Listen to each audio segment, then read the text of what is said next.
Chapter 17. Dreaming of a Better Place.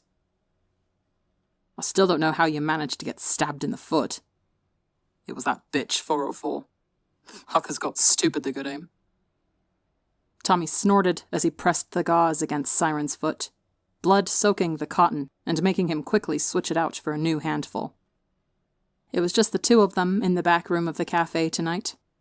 Siren had showed up with a knife sticking out of his boot, and now Tommy was kneeling against the tile floor, trying not to wrinkle his nose as he tried to figure out the best angle to heal Siren's foot from. Get better at dodging then, lame ass, Tommy teased, moving the gauze away and placing his hands on the foot. He closed his eyes, feeling warmth pool from his hands as his energy seeped into the wound. In front of him, he could hear Siren sigh in relief, and by the time Tommy opened his eyes, he saw Siren was slumped against the floor. "Thank you, Tommy," Siren breathed, looking much more relaxed than he had been a few moments before. "That hurt like a bitch." "No shit," Tommy huffed, moving his hands away and standing up to wash them off in the sink. When he turned the sink on, there was a split second where the water pouring out of the faucet looked as though it were blood red. But then Tommy blinked, and it was normal water. Must have been a trick of the light. Shaking his head, Tommy washed off his hands, watching Siren's blood trail down the drain in lazy swirls. Then he used a towel to dry them, and moved back to sit next to Siren, who was now leaning against the wall. "You're such a good kid, Toms," Siren said, smiling at him and reaching out a hand to rest on his shoulder. The gesture felt so familiar. It was something Wilbur would do sometimes when they were chatting.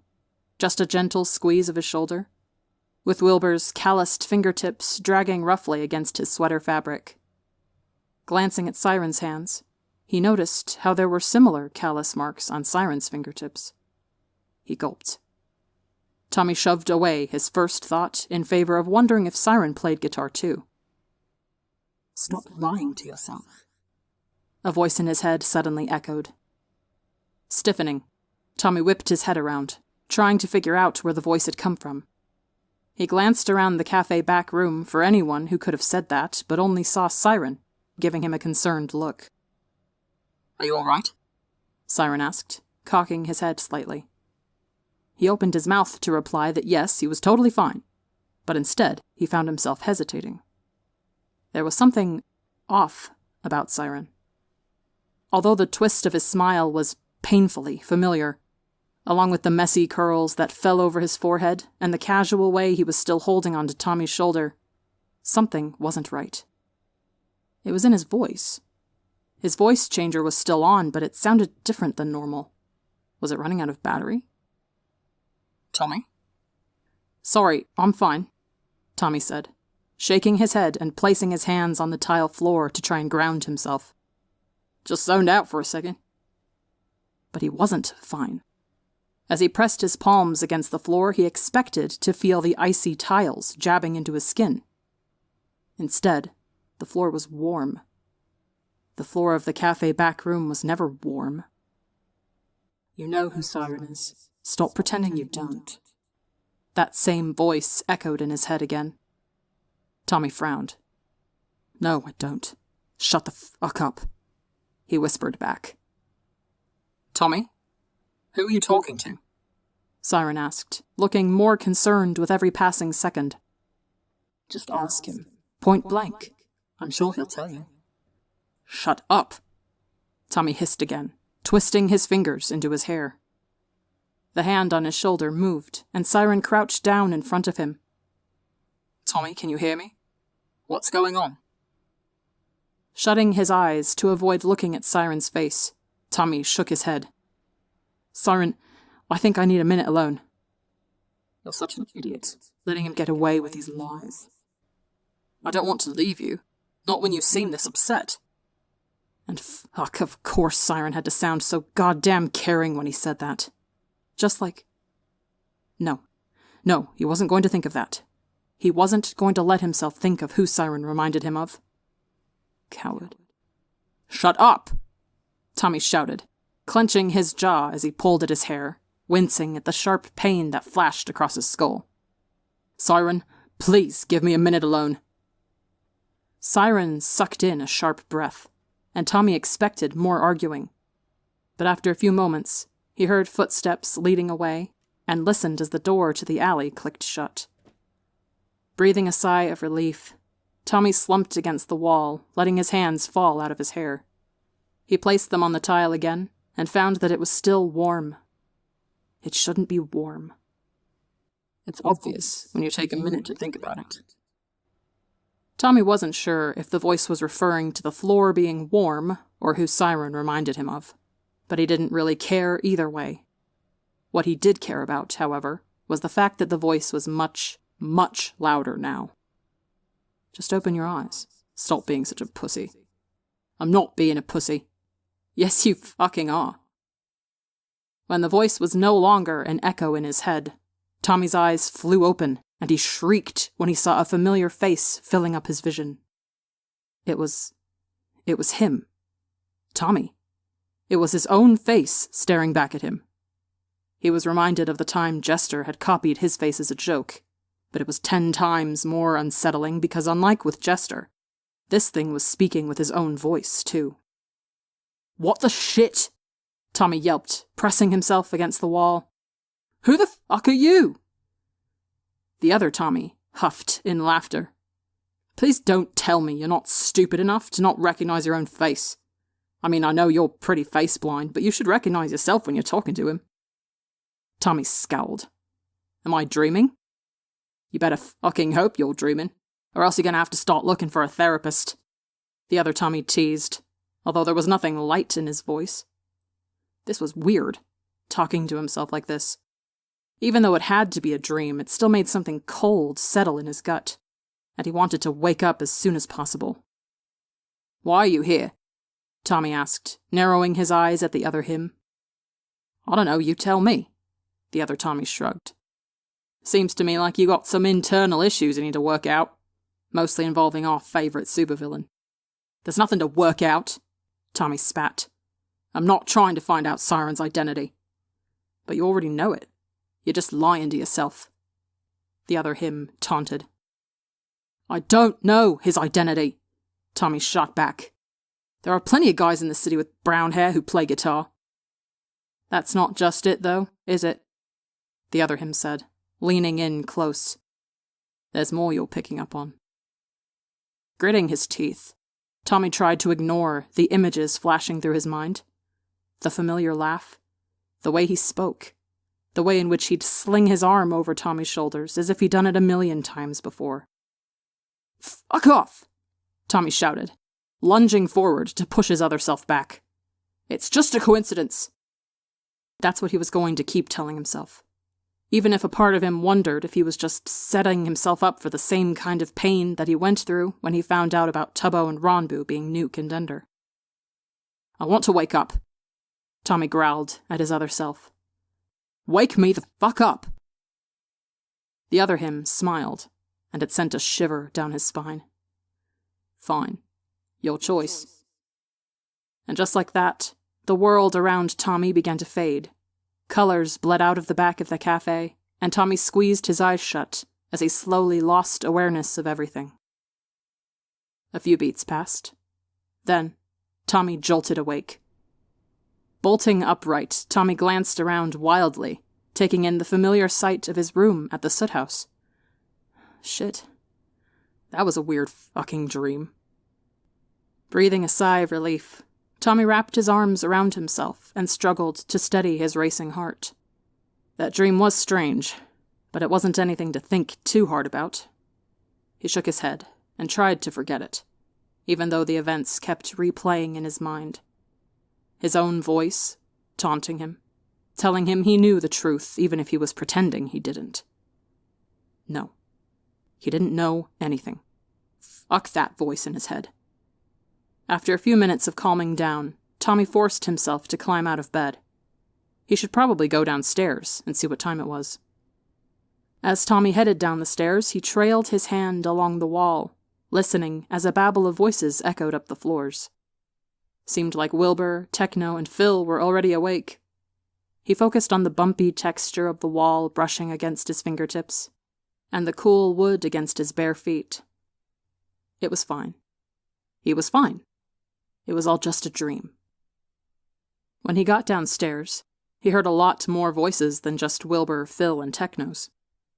Frowning, Tommy crept around the corner, peering into the living room, before gasping at the sight that greeted him. The entire fucking syndicate was sitting in the living room. Nemesis and Thanatos were crammed together on one corner of the couch, each of them holding a plate of pancakes on their laps and chatting animatedly to one another. Jester was settled on the opposite side, holding a glass of orange juice in one hand and waving his other hand around while talking to Daedalus. Rosethorn was sitting in the middle of the couch, with Blade settled on the floor in front of her, and she was carefully braiding the flowing pink hair that was usually kept hidden under his skull. As soon as he peeked his head around the corner, someone was throwing their arm around his shoulders. "Tommy!" Siren cheered, pulling him into the living room so everyone could see him. "You're finally awake." "We were worried about you, mate," Zephyrus said, Tommy noticing he was standing at the kitchen stove, flipping pancakes in his fully veiled outfit like nothing about that was strange. Tommy blinked, his mind stumbling over what he was seeing. "Why the hell are you guys here?" he managed to spit out, shrugging Siren's arm off of him. "We just thought we'd stop by and visit," Rosethorn told him, giving him a sweet smile. "We wanted to check in on you," Daedalus added, nodding at him. "But what about the people who actually fucking live here? Phil, Techno, Wilbur?" Tommy kept whipping his head around, but he didn't see any of them. Only the masked syndicate members. "Oh, don't worry about them, they know we're here," Zephyrus explained, with a grin in his voice. For some reason, the words made a shiver run down Tommy's spine. Something was still wrong about this. "What the fuck are all of you doing here? Seriously?" Tommy hissed, backing away from the syndicate members. "We just wanted to make sure you were okay," Nemesis said, seeming hurt by his suspicion. "This doesn't...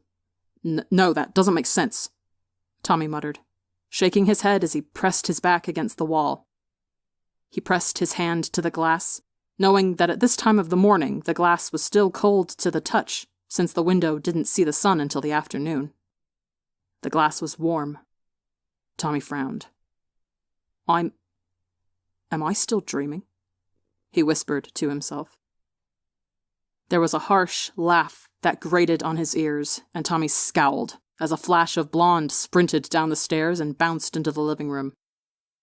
"Took you longer than I thought it would to figure it out," the other Tommy said, smirking at him. At his appearance, all the syndicate members seemed to freeze in place, as if they had been paused in a movie.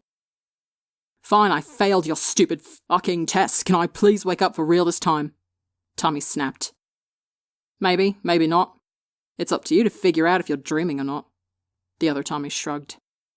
"I mean, if you're still dreaming, it's probably because you got a lot on your mind.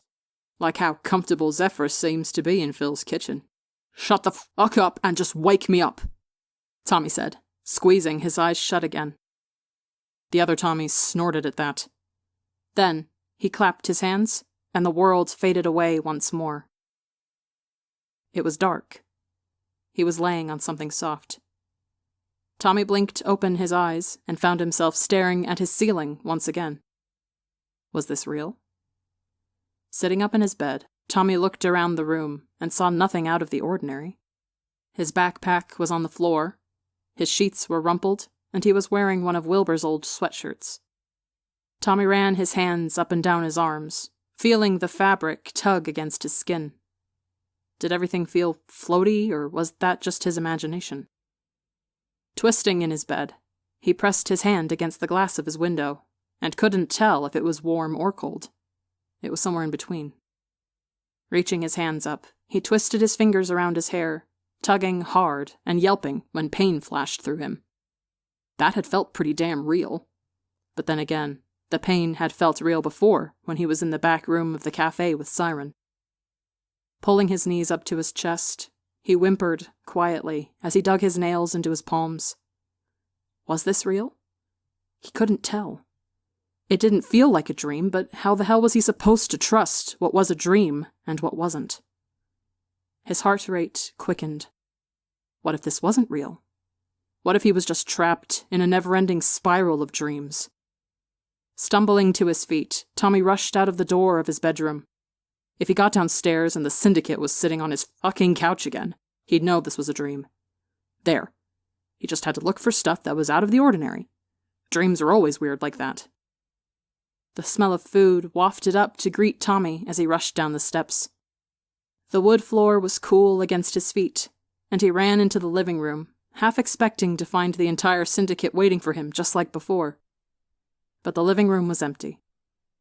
In the kitchen, Tommy saw Techno's pink braid swinging behind him as he moved between the stove and the counter, and he realized that Techno seemed to be in the midst of making hash browns. "Techno?" Tommy tried, carefully creeping towards the kitchen as he searched for any sign of the other Tommy. Techno glanced up at him through a few strands of hair that had fallen into his face. "Hello," he greeted, grabbing a spatula and using it to stir the potatoes in the pan. "I was just making breakfast if you want some." "Where are Will and Phil?" Tommy asked, still unsure if this was reality or not. "Doing work stuff. You know how it is." Techno shrugged. "They'll be back in a few hours, though." Huh.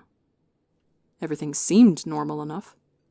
It wasn't unusual for Tommy to wake up to one or more of the SUP members missing because they were off doing work-related stuff. Not to mention, the floor was still cold, and the nails he was digging into his palm still hurt. It didn't feel like a dream at all.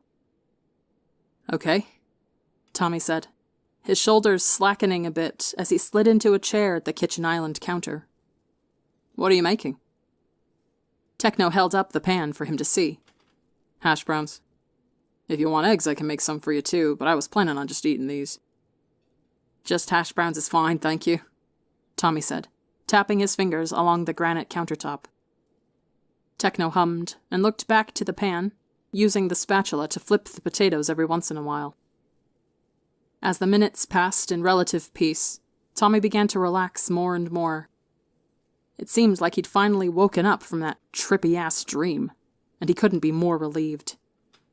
Still, he couldn't ignore the nagging feeling in the back of his head, that there was something important he was forgetting about, something that was wrong with the scene in front of him. Suddenly, Techno let out a hiss of pain, and Tommy was pulled out of his thoughts.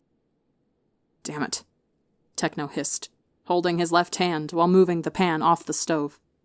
He walked over to the sink and turned the faucet on, sticking his bright red palm underneath the cold water. Tommy didn't think before he was standing up to walk over to the sink. "Here, I can help," he said to Techno. Techno raised an eyebrow at him. While Tommy hadn't technically told Techno and Phil about his healing powers, he'd assumed that Wilbur would have mentioned it at some point. But judging by the skepticism on Techno's face, he wasn't so sure anymore. Either way, though, he trusted Techno. It wasn't like he had a problem with him knowing, and he figured it would have come up eventually. Besides, he wasn't just going to let the man deal with a burn on his hand when Tommy could fix it in seconds. He knew all too well how burns on your hands could be annoying as hell, thanks to that stupid espresso machine. "Give me your hand," Tommy said, holding out his own. Techno frowned, but didn't say anything as he gave Tommy his injured hand. Tommy eyed the burn, wincing at the shiny, bright red skin that was already starting to peel. As gently as he could, he placed his own hand on top of the burn and closed his eyes as energy began to pour out of him. There was the familiar orange glow behind his eyes. It only took a few seconds for the burn to disappear, and when Tommy let go of the hand, his only side effect was a lingering warmth in his own fingers. "You're a healer," Techno said, staring at his palm with an unreadable expression. "Sure am, big man," Tommy replied, smiling at him. "Well, that's pretty good, I suppose," Techno huffed, dropping his hand back down to his side. "Gives you some actual use around here instead of just taking up space." The words hit Tommy like a punch to the chest. He reeled back, meeting Techno's flat stare and wondering if this was some kind of mean joke he wasn't understanding. It was possible that this was just another one of Techno's deadpan quips he just wasn't reading correctly. but it didn't feel like the man's usual jabs. "What? Is that a joke?" Tommy asked, his voice small. "No. All you do around here is eat our food and take up space.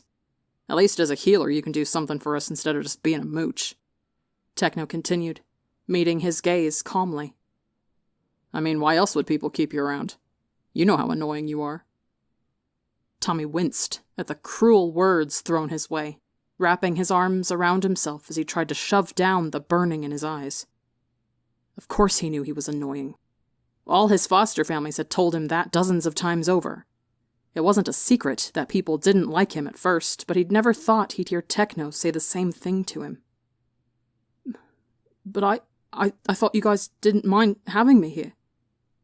Tommy's question came out as more of a squeak, but his thoughts were spiraling too much to let him be embarrassed about it. Techno snorted. "Nah, Will just wanted us to tell you that so you'd be willing to stick around. After all, it's not like he wants to get rid of a healer either." Tommy gulped. "That's not true. Wilbur doesn't find me annoying." "Are you sure?" Techno raised an eyebrow.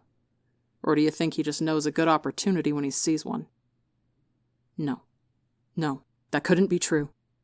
Wilbur had befriended Tommy and started inviting him out long before he knew Tommy had healing powers. He had only found out about Tommy's powers that first day when he came over to the Soot House. Unless he was Siren. Then he would have known about Tommy's powers the first time he came into the cafe. But Wilbur wasn't Siren. Sure, they were similar, but the two weren't the same, and he refused to believe that. "You're lying," Tommy choked out, his throat closing in on itself. "If you want to keep believing in your little fairy tales, you can. I'm just trying to tell you the truth since no one else will," Techno huffed, stepping back over to the pan and resuming his cooking. Tommy stumbled away from the kitchen, his eyes burning as he tried to fight the tears threatening to pour down his cheeks. Techno found him annoying, and he claimed Wilbur and Phil did too.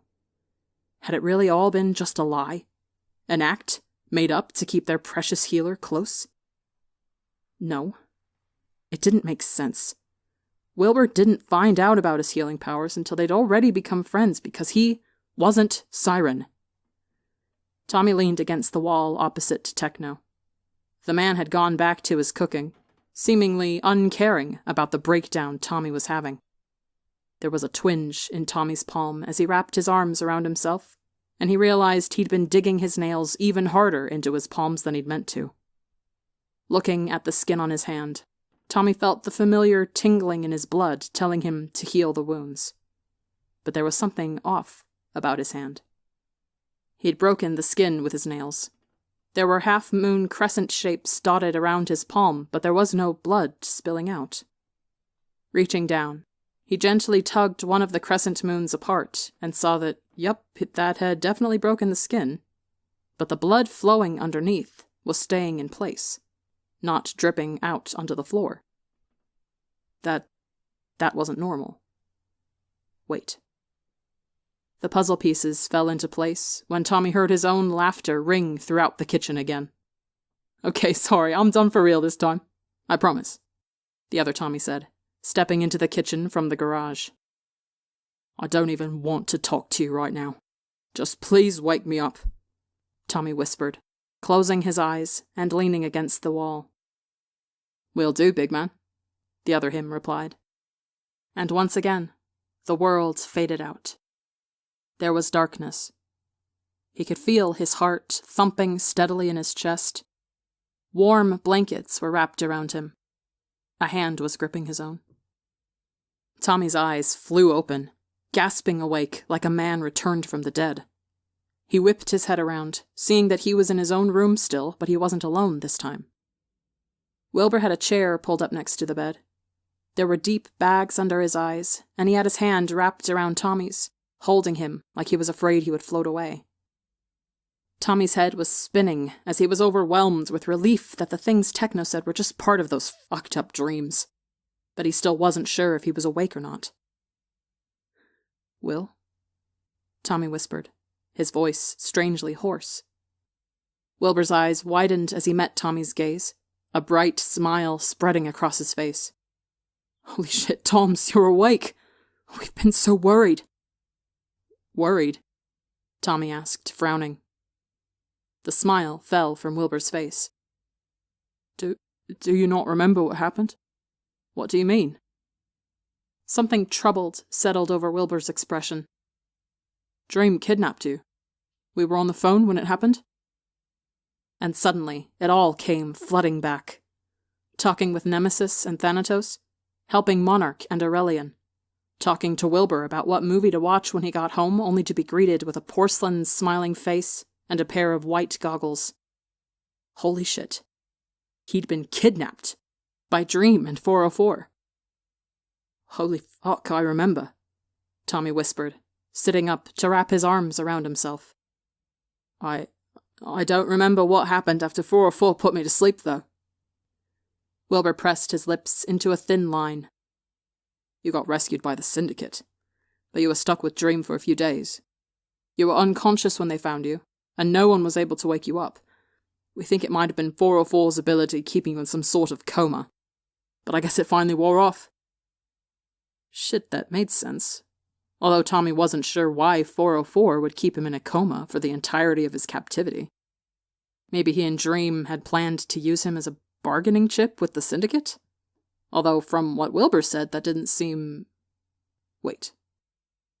You know about the Syndicate? Tommy whispered, staring at Wilbur with wide eyes. Wilbur nodded. "Yeah, I know." "And your siren?" he wanted to ask. But he didn't want to ask that either, because after that dream with Techno, he was terrified of the implications that would come with Wilbur being Siren. Maybe he wanted to believe that Wilbur actually cared about him, just for a little while longer. "And you're okay with that?" he asked instead, bringing his knees up to his chest. Wilbur's face softened. "Of course I am. You were helping people, trying to do what was right. I don't have a problem with that at all." Tommy breathed a sigh of relief, even as his suspicions continued to linger in the back of his mind. "I'm sorry I didn't tell you," he whispered. "You don't have anything to apologize for," Wilbur reassured him. "I'm just glad you're okay." And despite the little voice in the back of his head screaming at him that Wilbur didn't actually care, that Wilbur was just using him, Tommy found himself leaning forward anyway. Wilbur hugged him tightly, and Tommy buried his face into his shoulder, letting him sink into his older brother's warmth. He was okay. Dream wasn't here, and he had been rescued. He was safe. Everything was fine. Still hugging Wilbur, Tommy lifted his head out of Wilbur's shoulder and blinked open his eyes, gaze flickering towards the window by his bed. Then he froze. Because when he looked out the glass panes, Tommy realized he couldn't see anything outside. It was as if there was a white void sitting outside his window. It wasn't fog. Fog was never this thick and this opaque. Instead, it seemed like the entire soot house was sitting in a chunk of a video game that hadn't loaded yet. An empty space of pure nothingness. Tommy was still hugging Wilbur, and he could feel Wilbur's hands carting through his hair. He wanted to sink into it, to not think about the void outside the glass, and let himself be comforted by his brother. But the nagging in the back of his head had turned into full-on shouting. This wasn't real. Tommy was still dreaming. And if his memory was right, and he really had been kidnapped by Dream and 404, then he knew exactly why his dreams had been so fucked. Tommy pulled away from the hug.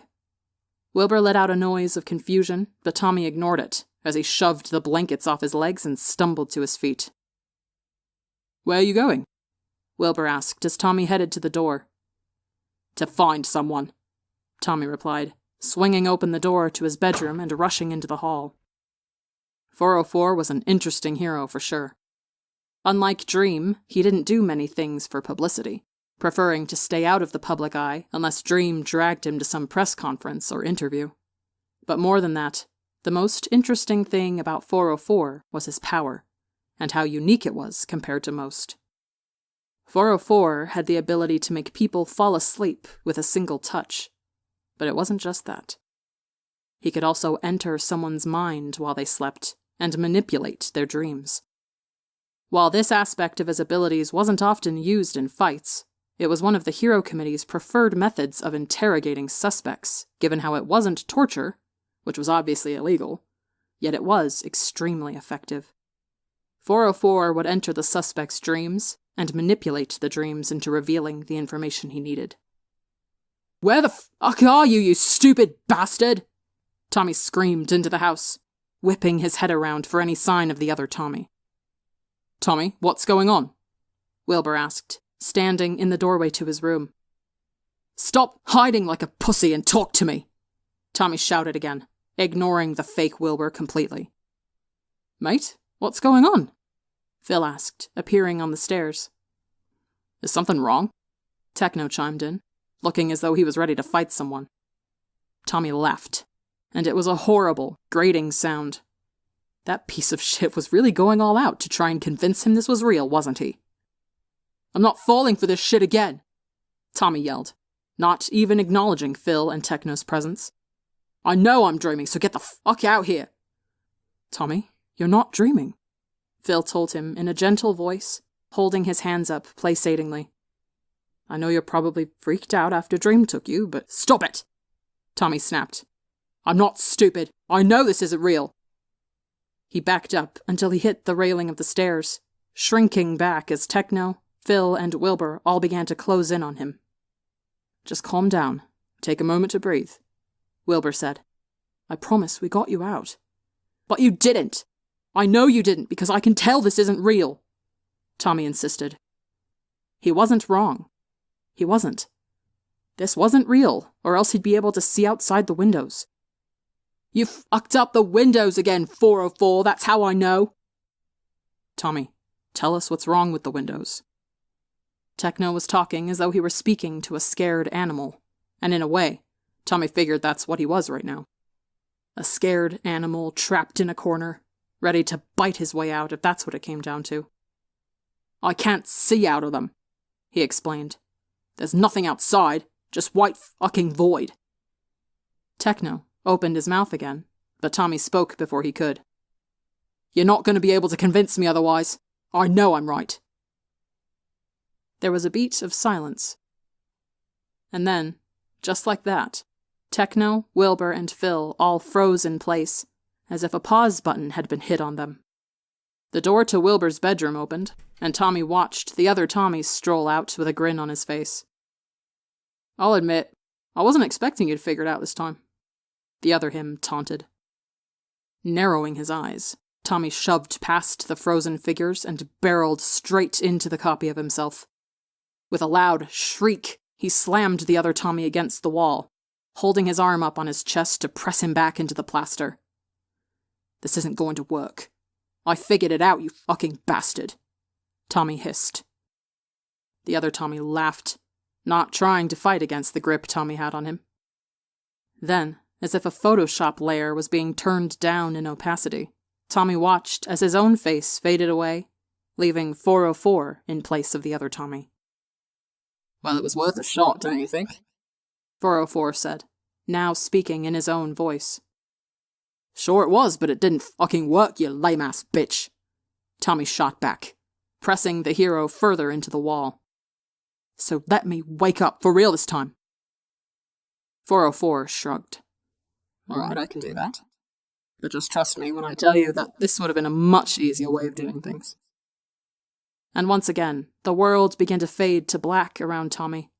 But something about it felt different this time. It was heavier, as if the darkness was quite literally swallowing him whole. Then, everything went dark, and Tommy was gone. Tommy's head hurt. His ears were ringing as he slowly came to. He was sitting on something hard and cold, and his back ached from where he was hunched over. Blinking open his eyes, the first thing he saw was his feet tied to the legs of a wooden chair. When Tommy tried to move his arms, he was met with resistance, and realized his wrists were tied down as well. Then he heard footsteps walking towards him, and his heart leapt into his throat. Whipping his head up, he saw Dream walking towards the chair he was tied to. They seemed to be in some sort of abandoned warehouse, with rotting wood walls and stained concrete floors. Behind Dream, 404 was leaning against a wall, smirking at him. Tommy would have flipped him off if he was able to lift his hand. Tommy, I'm glad to see you're finally awake. Did you sleep well? Dream asked, leaning down so he was at eye level with Tommy. Tommy narrowed his eyes. What the hell are you planning on doing with me besides fucking with my dreams? Dream leaned closer, and despite the mask, Tommy could tell he was smiling underneath it as well. That's an easy one. We just want to ask you a few questions. Dream explained. What, like an interrogation? Tommy asked, deepening his scowl so Dream couldn't see the fear those words struck into him. It doesn't have to be an interrogation. We don't want this to turn ugly, so if you just answer our questions, it'll be easier for all of us. Dream told him, resting a hand on Tommy's shoulder. The Syndicate has hurt a lot of people, and I just want to stop them from doing that anymore. Fucking bastard. Acting like he was the good guy here when he tried to kill everyone in the Syndicate 10 times over. What do you want to know? Tommy pushed. Dream squeezed his shoulder, but it wasn't like when Wilbur or Siren did it. It wasn't meant as a gesture of comfort, but as a threat. I want you to tell me the civilian identities of everyone in the Syndicate.